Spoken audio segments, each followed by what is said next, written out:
Nós vamos começar meditando aqui em Marcos 4, 35 a 40, que diz assim, pode sentar os obreiros, que diz assim, ó: naquele dia, ao anoitecer, disse ele aos seus discípulos, diga essa palavra comigo, vamos para o outro lado. Deixando a multidão, eles o levaram no barco, assim como estava. Outros barcos também o acompanhavam. Levantou-se um forte vendaval. Diga comigo, levantou-se um forte vendaval. E as ondas se lançavam sobre o barco, de forma que este ia se enchendo de água. Jesus estava na popa, dormindo, com a cabeça sobre um travesseiro. Os discípulos o acordaram e clamaram: Mestre, não te importas que morramos? Ele se levantou, repreendeu o vento e disse ao mar: aquiete-se, acalme-se. O vento se aquietou e fez-se completa bonança. Então perguntou aos seus discípulos: por que vocês estão com tanto medo? Ainda não têm fé? Amém? Baixa um pouquinho a tua Bíblia e eu quero que você medite comigo. Medite comigo, porque a linha não é muito diferente. A meditação que nós vamos fazer aqui agora não é muito diferente da mensagem da abertura do jejum, do qual a bispa trouxe uma mensagem mostrando que o povo de Israel era para ter chego à terra prometida em 11 dias. 11 dias. E por causa da incredulidade, suas atitudes, levaram 40 anos. 40 anos.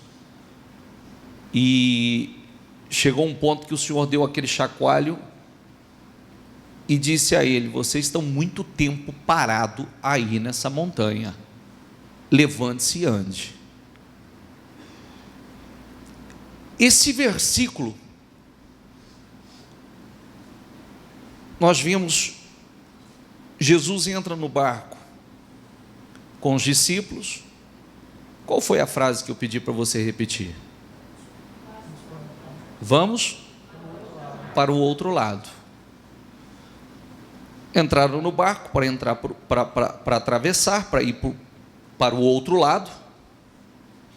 E aí, no meio da travessia, são surpreendidos por uma forte tempestade. Foram surpreendidos por uma forte tempestade,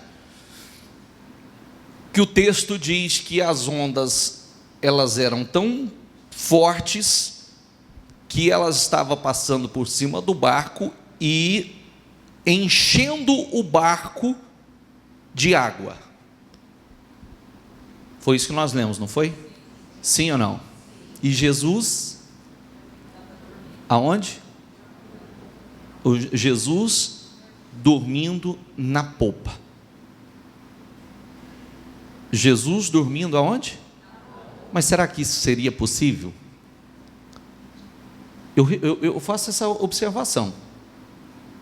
Como pode, se a tempestade é tão forte, se a tempestade é tão grande, que as ondas estão cobrindo, estão enchendo o barco de água, e o texto diz que Jesus estava na popa dormindo. Eu sempre faço essa observação. Será que ele estava dormindo? Ou será que ele estava em silêncio? Será que ele estava observando? Será que ele estava vendo qual era a atitude dos discípulos? Ele estava esperando, observando para ver como reagiria os discípulos? É uma coisa a se pensar fortemente. Mas aí Jesus vem e, naquele exemplo positivo de atitude, Jesus vem, levanta. Aliás, o que os discípulos estavam dizendo? Tem um texto que diz assim: será que o mestre não vê que nós estamos perecendo? Será que o mestre não está vendo que nós estamos morrendo? Nós vamos morrer. Estava assim. Será que o mestre não está vendo que nós estamos perecendo? Será que o mestre não está vendo que nós vamos morrer? Jesus levanta, repreende a tempestade, o vendaval, mas quando repreende a tempestade e disse: aquieta-te, ele virou para os discípulos e deu um puxão de orelha nos discípulos. Disse: vocês não creem ainda? Vocês não têm fé? Por que tanto medo? E aí eu quero fazer uma observação importante, tá? E o mais importante é que a tempestade foi repreendida, eles estavam no meio do mar e seguiram em bonança, em paz, e chegaram ao seu objetivo. Amém? Amém? Então agora é o ponto que vai pegar. Porque, infelizmente, muitas pessoas, na sua travessia, nessa atitude de vamos para o outro lado, nessa atitude vamos mudar a posição, vamos sair daqui, vamos para lá, vamos começar uma nova etapa, vamos começar uma nova vida, vamos começar um novo negócio, vamos começar uma nova história. Como Jesus e os discípulos fizeram: agora vamos sair daqui e vamos para o outro lado. Tem coisas novas para nós do outro lado. Eles saíram. Quando estavam atravessando, foram surpreendidos por uma tempestade, um vendaval muito forte. Os discípulos já estavam enxergando a morte. Os discípulos já estavam enxergando o fim. Como muitas pessoas, no momento, começa uma nova vida, uma nova história. Muitos poderiam ter dito assim, se tivesse a oportunidade, teria voltado, que o povo de Israel, cada tempestade, cada luta que eles enfrentavam, eles falavam de voltar para trás. Cada desafio novo, eles falavam de voltar para trás. Eles poderiam, a mesma coisa, ter pensado: vamos voltar para trás, ou poderiam ter dito assim: nós não deveríamos ter ido, nós não deveríamos ter saído, nós não deveríamos ter entrado nesse barco e tentado atravessar. Como poderia ter dito assim: não era de Deus que a gente saísse, não era de Deus que nós tentássemos atravessar. Como muitos dizem: acho que não era para ter começado esse negócio, acho que não era para ter me casado, acho que não era para eu ter iniciado esse novo projeto, acho que não era. Porque no meio do caminho foram surpreendidos por uma tempestade. Mas é sempre mais fácil a gente pensar em voltar para trás do que enfrentar, agir a fé, determinar, travar uma batalha espiritual repreender a tempestade, repreender o vendaval, determinar que cesse essa tormenta e seguir em frente. Nós vamos chegar do outro lado, nós vamos chegar com tempestade ou sem tempestade, mas a tempestade vai cessar. Mas é sempre mais fácil falar o quê? É mais fácil dizer, vamos voltar para trás. É mais fácil dizer, nós não deveríamos ter começado, nós não deveríamos ter ido, nós não deveríamos ter dado esse passo de fé, nós não deveríamos ter tentado isso. É sempre mais fácil. Está entendendo? Sim ou não? É sempre mais fácil. É como a bispa hoje falava aqui na abertura do jejum, ela falava assim, às vezes existem muitas situações de casais em casamento, né? Que fala assim, poxa vida, comecei tudo na bênção, fiz tudo certinho. Uma coisa é você começar na bênção, outra coisa é você seguir na bênção.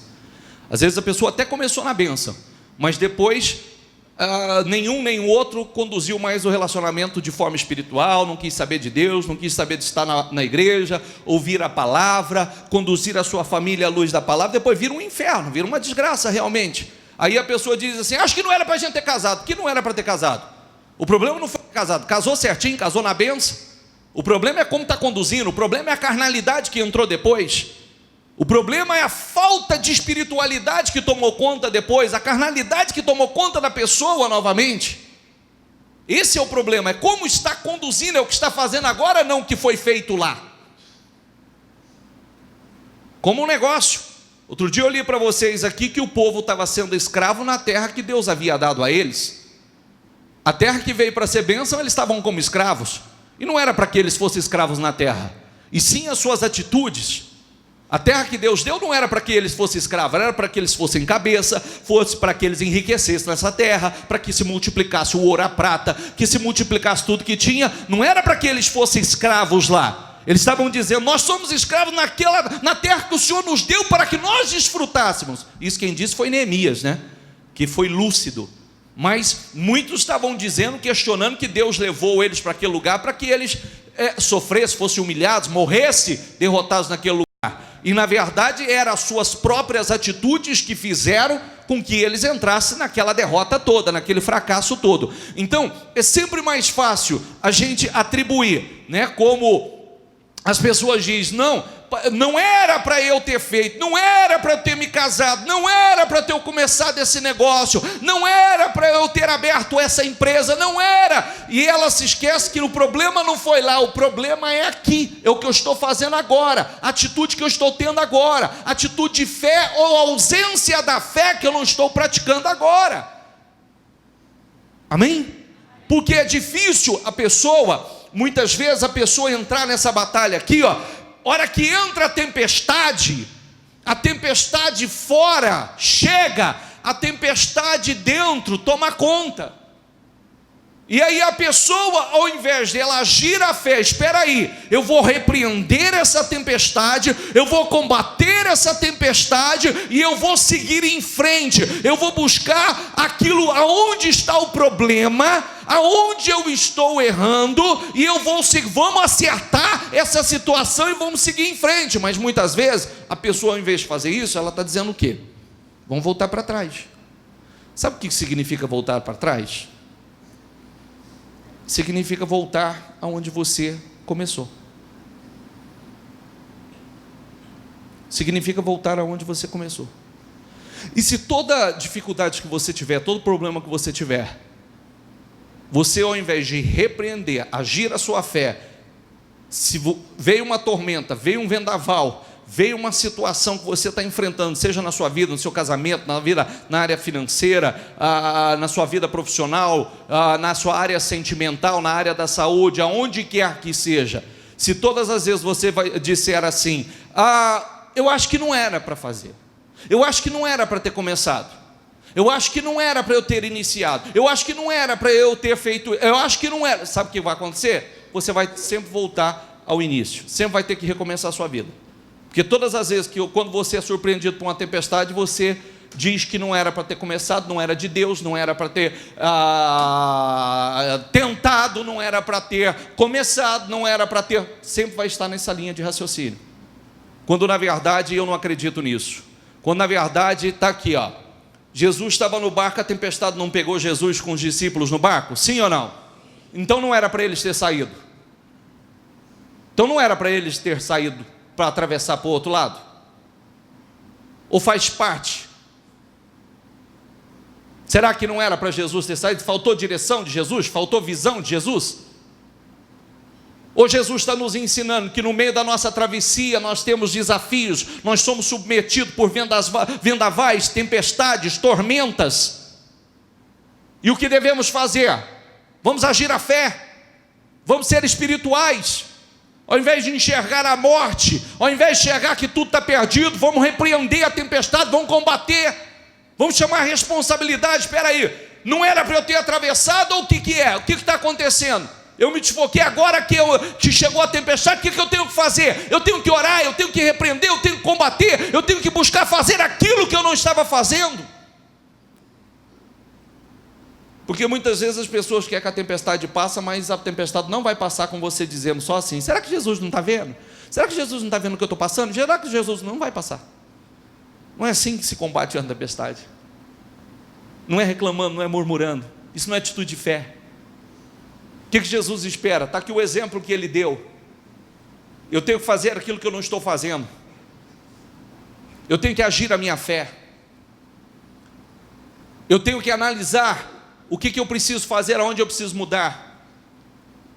Como eu disse, a terra era para que o povo desfrutasse dela, fosse extremamente abençoado nela, mas a desobediência, a infidelidade deles fez com que eles se tornassem escravos naquele lugar que era para ser bênção. Poxa vida, Deus me deu para ser bênção, mas espera aí, deixa eu analisar. O que eu estou fazendo? Estou fazendo o que eu fazia antes? Estou com a mesma fidelidade que eu tinha antes? Tenho o mesmo nível de comprometimento que eu tinha com Deus antes? Eu tenho feito o meu melhor dentro dos 52 dias? Deixa eu fazer uma pergunta para você, com sinceridade. Dentro dos 52 dias, você deu o seu melhor?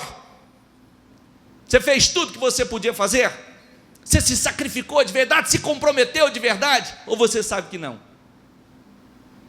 Porque tem isso. Às vezes a gente quer muito, mas a gente não quer fazer. Às vezes a gente quer mudanças radicais na vida da gente, mas a gente não quer um compromisso radical.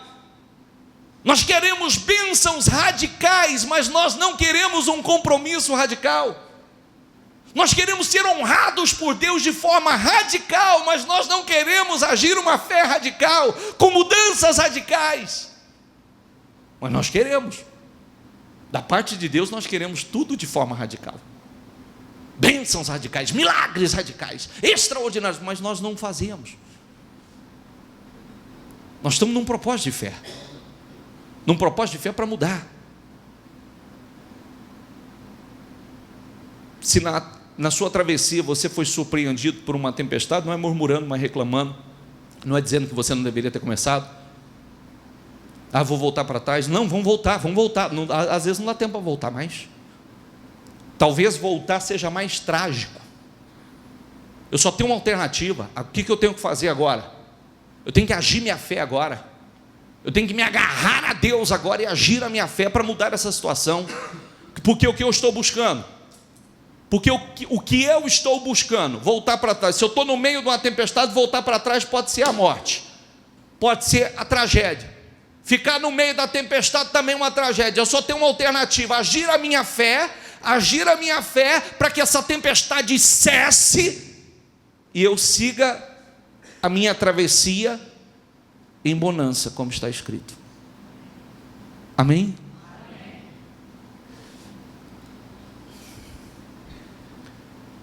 Eu quero que você reflita sobre isso. Eu escuto demais: acho que não era para eu ter me casado. Eu acho que não era para eu ter aberto esse negócio. Eu acho que não era. Eu acho que não era. Eu acho que não era. Vou voltar para trás. E a verdade, coloca isso na sua mente hoje. Você não será, na vida você não será surpreendido por uma tempestade. Ou você aprende a combater, a agir a sua fé e fazer cessar, as tempestades da sua vida pela fé, em obediência a Deus, em fidelidade a Deus,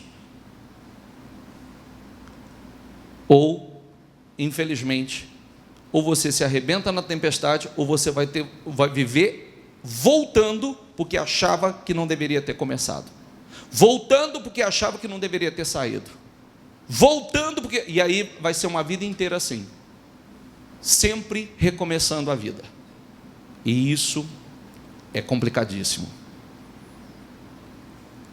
Coloca na sua mente, por isso que nós temos que estar firmes em Deus, nós temos que estar vivendo por fé, à luz da palavra, sem religiosidade, sem emocionamento. Outro dia eu atendia uma pessoa, que é aquele ponto, né? A própria pessoa, ela dizia assim para mim, não sei nem se ela está aqui e está me ouvindo, mas se ela estiver, também sabe que o que eu vou falar aqui é a verdade, eu não estou expondo ela. Ela disse assim para mim: eu já estive aqui, eu amo esse lugar, eu amo as mensagens desse lugar, só que na minha ânsia, no meu desejo de ver mudanças rápidas, eu saí buscando e busquei de tudo,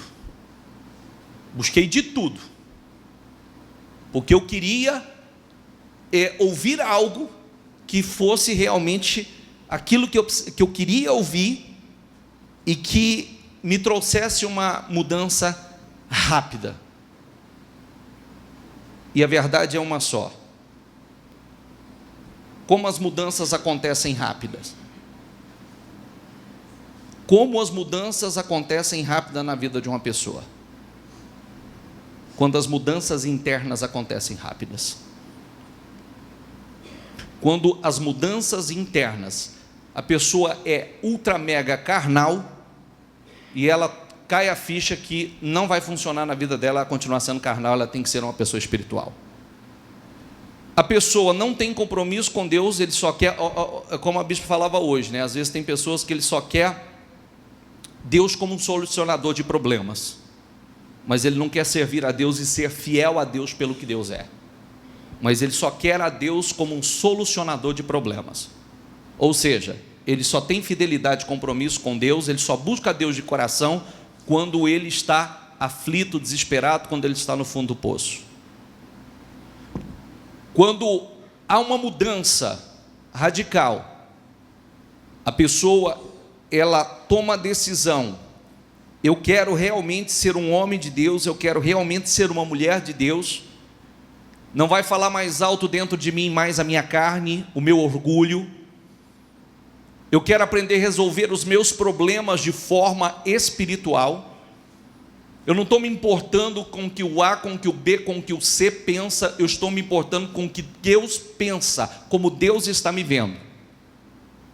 Como Deus está me vendo. Então, se eu precisar me humilhar, eu vou me humilhar. Se eu precisar ceder, eu vou ceder. Se eu precisar ser sincero, eu vou ser sincero. Eu vou arrancar de dentro de mim todas as carnalidades, todas as atitudes que eu sei que até hoje só me trouxe prejuízo.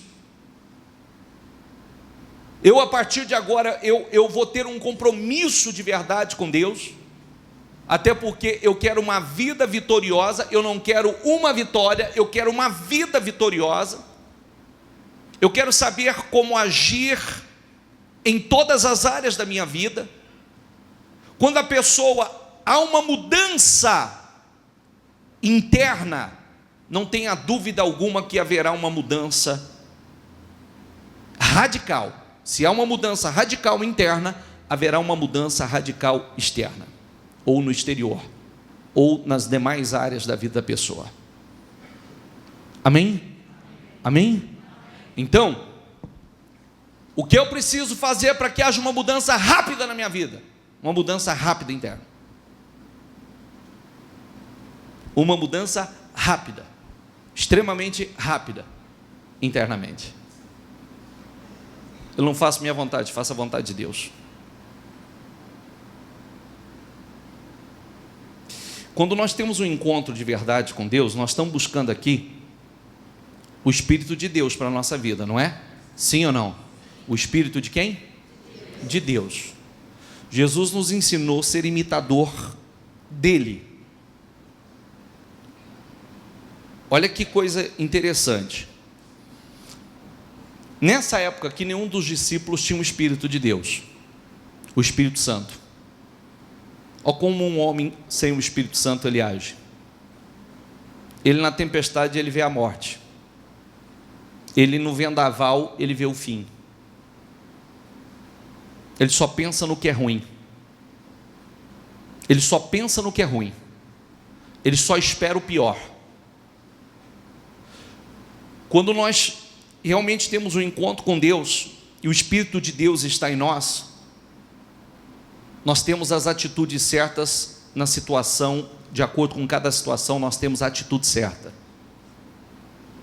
Você está no meio de uma tempestade, não vai adiantar você chorar, não vai adiantar você pensar voltar para trás. Se eu estou no meio de um vendaval, de uma tormenta, qual é a minha atitude? Agora, eu como um homem de fé, agir a minha fé, repreender essa tempestade, repreender essa tormenta, repreender esse vendaval, tomar as atitudes na fé de forma espiritual, para que eu possa seguir em paz, em bonança. Eu vou chegar ao meu objetivo. Eu vou chegar, eu saí para ir para o outro lado. E aonde eu vou chegar? Do outro lado. Eu comecei para ser bem-sucedido. Aonde eu vou parar? Eu casei para ser feliz. Eu casei para ser feliz. E aí, a tempestade vai fazer o quê? Vou morrer? Vou voltar para trás? Ou vou chegar ao meu objetivo? Que a minha fé é para isso. A minha fé é para isso. Quem está entendendo, por favor? A minha fé, a nossa fé é para isso. Eu vou chegar ao meu objetivo. Por isso que eu sempre digo uma coisa. Não se ofenda comigo não, não fique triste comigo não. A todas as pessoas, inclusive meus obreiros. Sabe onde muita gente começa a ser roubado? Tem gente que diz assim: eu acho que era para ser assim mesmo, acho que era para ser a vontade de Deus. Ou será que eu poderia mudar a situação botando um pouco mais de força na fé? Botando um pouco mais. Agora se exige de mim, eu estou num propósito para mudar situações, eu sei que basta uma palavra do meu Deus e muda qualquer situação. Basta uma única palavra dele e muda toda e qualquer situação.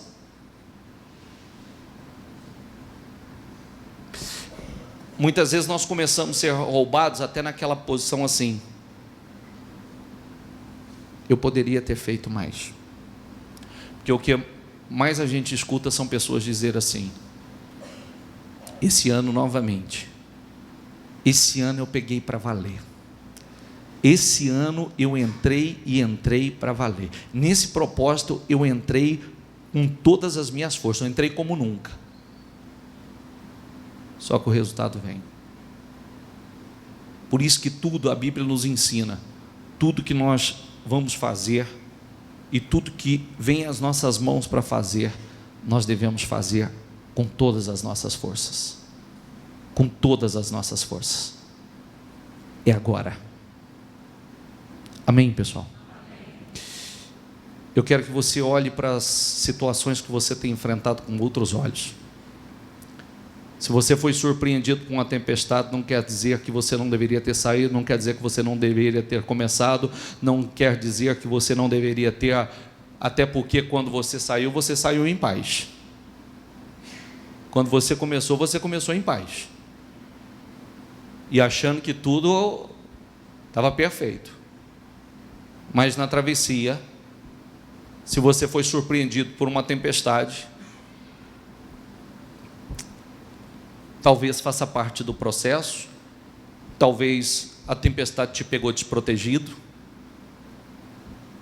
Seja qual for a situação, nós combatemos a tempestade pela fé. Nós repreendemos a tempestade e o que é a tempestade? Após a tempestade, através da atitude de fé, veio uma grande bonança. Amém? Após a tempestade, veio uma grande bonança. Mas não foi dizendo assim: será que o mestre não está vendo? Jesus não está vendo que nós estamos morrendo? Será que o Senhor não está vendo a minha dor? Será que o Senhor não está vendo a minha aflição? Será que o Senhor não está vendo o meu problema? Será que o Senhor não está vendo a minha causa na justiça?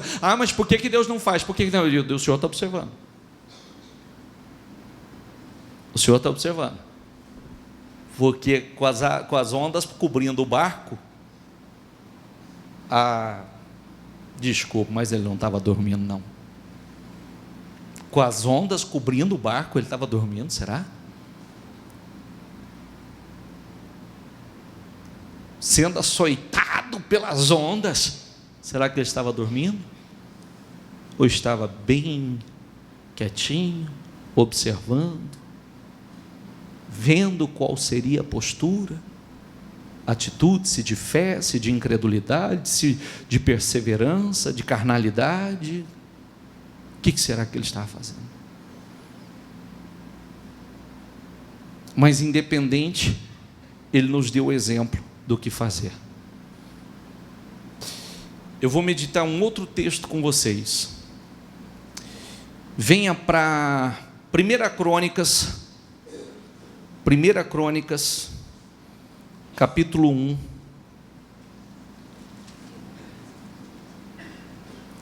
1 Crônicas, capítulo 1. 2 Crônicas, desculpa. 2 Crônicas, capítulo 1.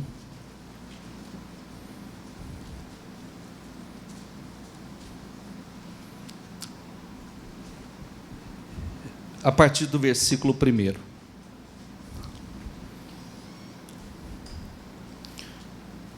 Acompanha comigo, por favor. Salomão, filho de Davi, diga comigo, estabeleceu-se com firmeza em seu reino. Olha que coisa bacana, ó. Estabeleceu-se com firmeza em seu reino, pois o Senhor, o seu Deus, estava com ele. Diga comigo, e o tornou muito poderoso. Salomão falou a todo o Israel, os líderes de 1000 e de 100, os juízes, todos os líderes de Israel e os chefes de família, ou de famílias. Depois o rei foi com toda a assembleia, diga comigo, ao lugar sagrado, no alto de Gibeão, pois ali estava a tenda do encontro, que Moisés, servo do Senhor, havia feito no deserto. Davi tinha transportado a arca de Deus de Quiriate Jearim para a tenda que ele tinha armado para ela em Jerusalém. O altar de bronze que Bezalel, filho de Uri e neto de Ur, fizera, estava em Gibeon, em frente ao tabernáculo do Senhor. Ali, Salomão e a assembleia consultaram o Senhor. Diga comigo, Salomão ofereceu ao Senhor 1000 holocaustos sobre o altar de bronze na tenda do encontro.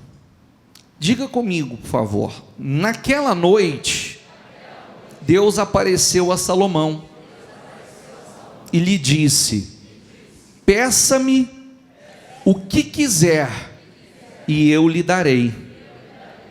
Que coisa linda. Salomão respondeu: tu foste muito bondoso para com meu pai Davi, e me fizeste rei em seu lugar. Agora, Senhor Deus, que se confirme a tua promessa a meu pai Davi, pois me fizeste rei sobre um povo tão numeroso quanto o pó da terra. Repita comigo, por favor. Dá-me sabedoria e conhecimento para que eu possa liderar esta nação, pois quem pode governar este teu tão grande povo? Deus disse a Salomão: já que este é o desejo de seu coração, e você não pediu riquezas, nem bens, nem honra, nem a morte dos seus inimigos, nem vida longa, mas a sabedoria e conhecimento para governar meu povo, sobre o qual o fiz rei, você receberá o que pediu.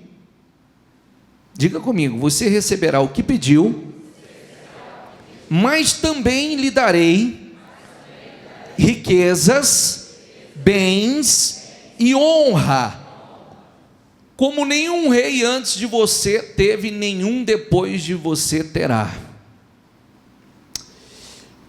Eu vou dar uma paradinha aqui, eu quero que você preste atenção comigo. Começa a leitura assim, ó: estabeleceu-se com firmeza em seu reino, pois o Senhor, o seu Deus, estava com ele e o tornou muito poderoso. Observe e observe com muita lucidez, porque nós vamos ver os passos que tornou Salomão o homem que foi. Quais as principais atitudes que fez com que Salomão se tornasse esse homem poderoso, extraordinário, sábio, grande, rico e etc. Tudo começou ele indo ao lugar sagrado, com aquela mentalidade aberta, com liberalidade, naquela atitude de fé, de subir ao lugar onde estava, no lugar alto, onde estava a tenda, o lugar sagrado, era o templo deles. E ali Salomão teve uma atitude de fé, apresentou a Deus uma oferta de 1000 holocaustos, 1000 bois em sacrifício ao Senhor, como oferta, uma liberalidade, uma atitude de fé da parte dele. Quando ele fez isso, naquela noite, sempre que eu faço essa observação, olha que coisa interessante, né? Por que não foi antes? Porque foi logo após essa atitude. Por que não foi outro dia? Porque foi naquela noite, naquela atitude.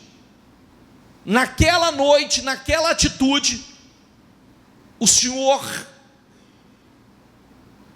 aparece a Salomão, se manifesta a Salomão e diz a Salomão, faz aquela pergunta que todo mundo gostaria de ouvir: o que você quer que eu faça a você? O que você quer que eu te faça? Aí mostra a grandeza de espírito dele, o pedido extraordinário que ele fez. Ele disse: Senhor,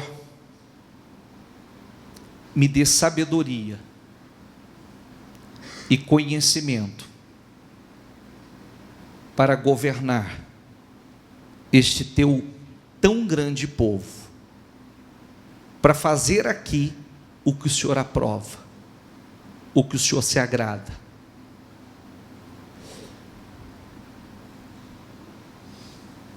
A primeira atitude dele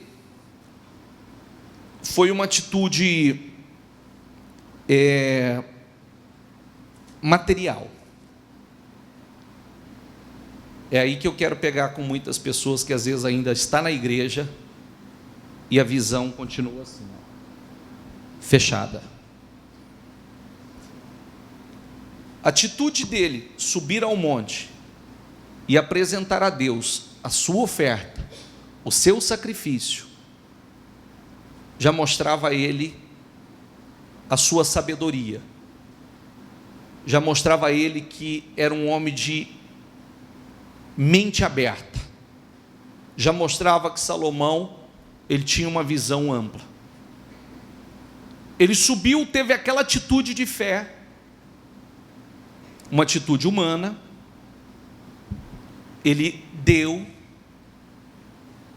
e ele ouviu da parte de Deus a oportunidade, aquela liberdade que Deus deu a ele para ele fazer um pedido.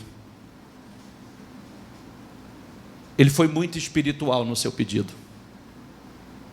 O pedido que ele fez mudou a sua história. O pedido que ele fez com que o seu nome estivesse escrito na história. Porque Deus se agradou do pedido dele. Ele pediu a Deus sabedoria e conhecimento para fazer com aquele povo, liderar aquele povo, governar aonde Deus colocou ele, com sabedoria, com conhecimento, de forma que Deus aprovasse.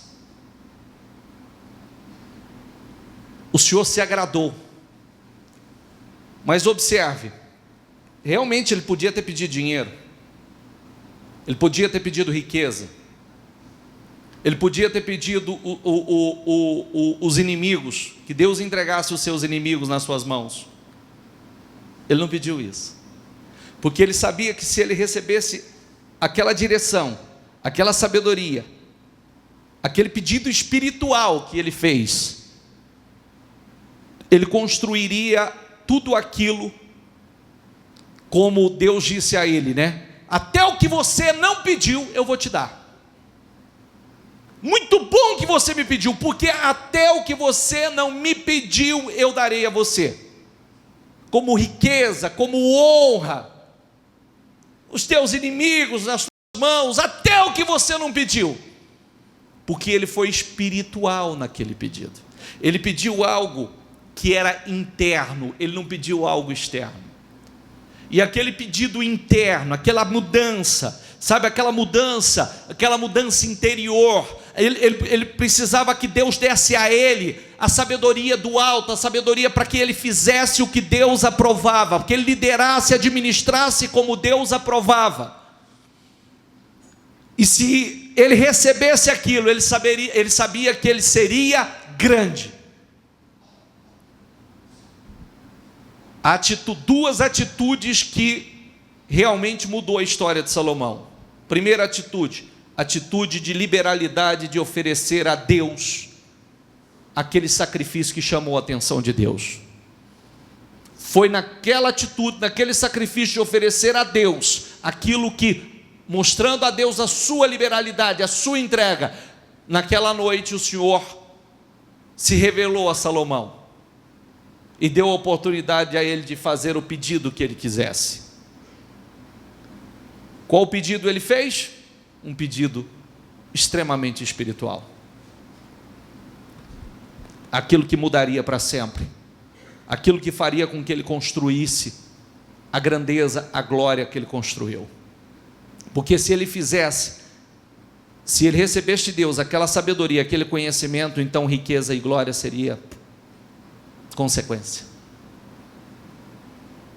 Às vezes a pessoa recebe riqueza, ela recebe tantas coisas, mas ela não é sábia para fazer o que Deus aprova. E ela acaba perdendo tudo que Deus deu a ela. Após receber uma bênção, é uma atitude errada atrás da outra. E do jeito que a bênção vai, a bênção vai. Do jeito que ela vem, ela vai. Quantas pessoas têm vivido assim?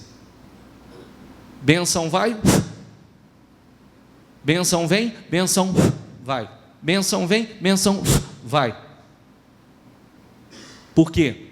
Tem faltado essa sabedoria. Buscar de Deus, realmente, quando ele buscou, tem uma outra tradução, que ele pede a Deus discernimento para fazer o que Deus aprova. Essas duas atitudes. Deixa eu concluir a leitura com você. Então Salomão voltou de Gibeão, de diante da tenda do encontro, para Jerusalém, e reinou sobre Israel. Salomão juntou carros, cavalos, chegou a ter 1.400 carros e 12.000 cavalos, dos quais mantinha uma parte nas guarnições de algumas cidades e outra perto dele em Jerusalém. Diga comigo em voz alta: o rei tornou tão comuns prata e ouro em Jerusalém quanto as pedras. Será que prata e ouro é uma coisa comum? Era como pedra. Era como pedra. Ele tornou tão comum prata e ouro como pedras. Aonde começou isso? Subiram ao monte, com liberalidade, com fé, com entrega, apresentou a Deus ali a sua oferta de sacrifício. Deus se revela e deu a oportunidade a ele de fazer o pedido. São duas atitudes que mudou a situação: a sua entrega, a sua liberalidade, e aquele pedido, que era algo interno, fez com que ele construísse e se tornasse comuns no reino dele, na época dele, coisas que não eram comum. Se tornar normal aquilo que não era normal. Só para concluir a leitura, e eu já concluo para você aquilo que o Espírito fala conosco. Vou repetir: o rei tornou tão comuns a prata e o ouro em Jerusalém quanto as pedras, e o cedro tão numerosos quanto as figueiras bravas de Cefelá. Os cavalos de Salomão eram importados do Egito e da Sicília, onde os fornecedores do rei os compravam. Importavam do Egito um carro por 7 quilos e 200 gramas de prata, e um cavalo por 1,8 kg, e exportavam para todos os reis dos hititas e dos arameus. Fique em pé, por favor. Pega o teu propósito na tua mão.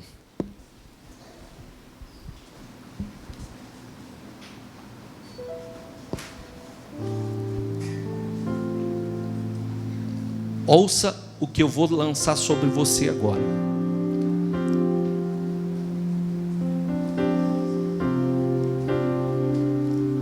O bom é que quem sai nesse momento perde.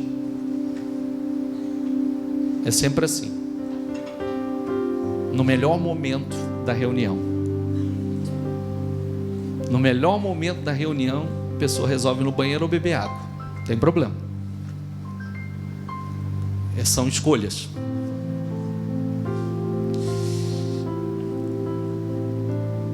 Sabe qual é a promessa que Deus está fazendo a nós? A promessa que Deus está fazendo a nós. Olha a atitude. Duas atitudes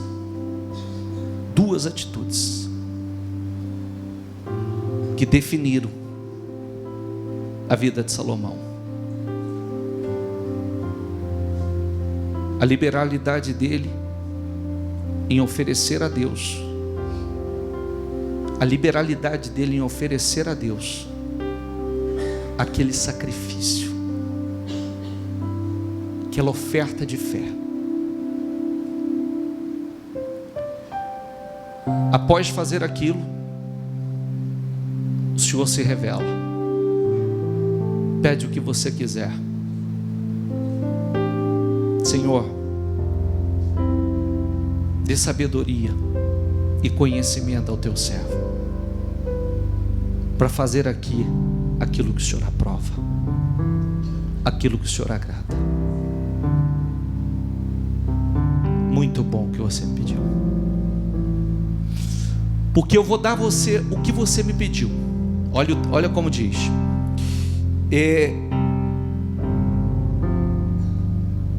já que este é o desejo de seu coração, e você não pediu riquezas, nem bens, nem honra, nem a morte de seus inimigos, nem vida longa, nem mais sabedoria e conhecimento para governar o meu povo, sobre o qual o fiz rei, você receberá o que pediu, mas também lhe darei riquezas, bens e honra como nenhum rei antes de você teve, nenhum depois de você. Aí na sequência da leitura, mostrando que através dessa bênção, dessa unção de Deus sobre a vida dele, o que não era comum em lugar nenhum se tornou algo comum na vida de Salomão e no reino de Salomão. Sabe o que Deus está prometendo a nós? Se nós fizermos o que Ele agrada, o que Ele se agrada, na sua vida, na minha vida, na nossa vida, aquilo que até então não era comum, vai se tornar comum na sua vida. Aquilo que não é comum por aí, vai ser comum na sua vida, na sua casa, no seu negócio, na sua vida financeira, no seu casamento. O que não é comum hoje, o que você não tem vivido, parece algo tão distante de se viver, de se conquistar, de desfrutar. Na sua vida será comum. O que hoje não é comum vai se tornar comum na sua vida. Amém? Essa é a promessa que Deus está nos fazendo hoje. E grave isso, porque o Senhor já nos deu essa promessa outras vezes. O Senhor já nos deu essa promessa outras vezes, e hoje dentro do Ministério Mudança de Vida tem pessoas vivendo isso de forma gloriosa. O que não era comum em suas vidas, o que não era comum na sua casa, o que não era comum no seu casamento, o que não era comum na sua vida financeira, se tornou comum, algo comum. Bênçãos que muitas pessoas olham e falam assim: meu Deus, isso é impossível. Para nós vai se tornar comum. Amém? Feche os seus olhos.